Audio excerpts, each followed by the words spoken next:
Je suis Hélène Lénard, je suis consultante en gérontologie sociale et administratrice du réseau APA, le réseau de l'habitat partagé et accompagné.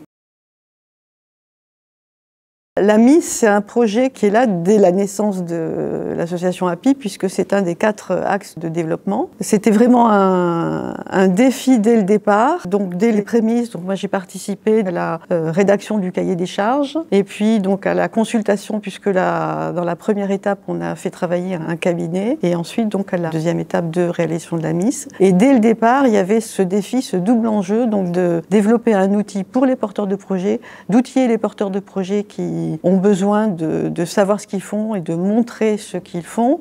Et puis aussi l'enjeu donc de donner à voir à un niveau plus global les effets de l'habitat API, de l'habitat dit inclusif. Et donc ça a été une grande difficulté du premier cabinet qui a travaillé pour l'AMIS d'arriver à tenir ce double enjeu qu'on a quand même tenu en retravaillant sur les outils qu'ils nous ont fournis. Et c'est vraiment très très important, donc à la fois qu'avec le même outil, les porteurs de projets puissent mettre en valeur ce qu'ils font et puis voir les pistes d'amélioration, et puis donc que l'association, qu'au niveau global et en particulier donc porté par l'association API, on puisse consolider ça pour donner à voir au niveau national aussi.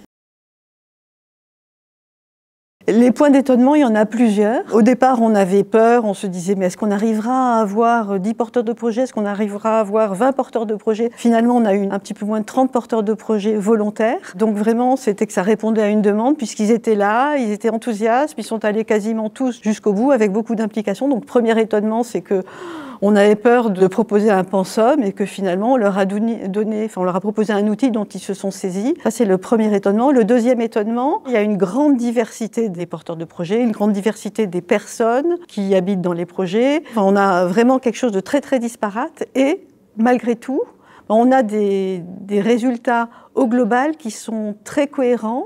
On a des résultats globalement très positifs, mais on n'a pas de résultats lisses, c'est-à-dire de gens qui répondent uniformément oui, oui, oui, oui, pour nous faire plaisir.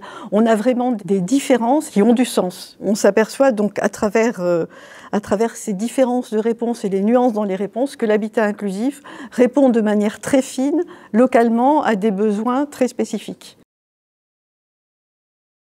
Alors, je ne sais pas si c'est en 3 mots. J'ai un souhait, donc, que ces résultats soient lus, vus, diffusés et entendus, et en particulier au sujet d'une population très spécifique, qui est la population les habitants qui sont atteints de maladie d'Alzheimer.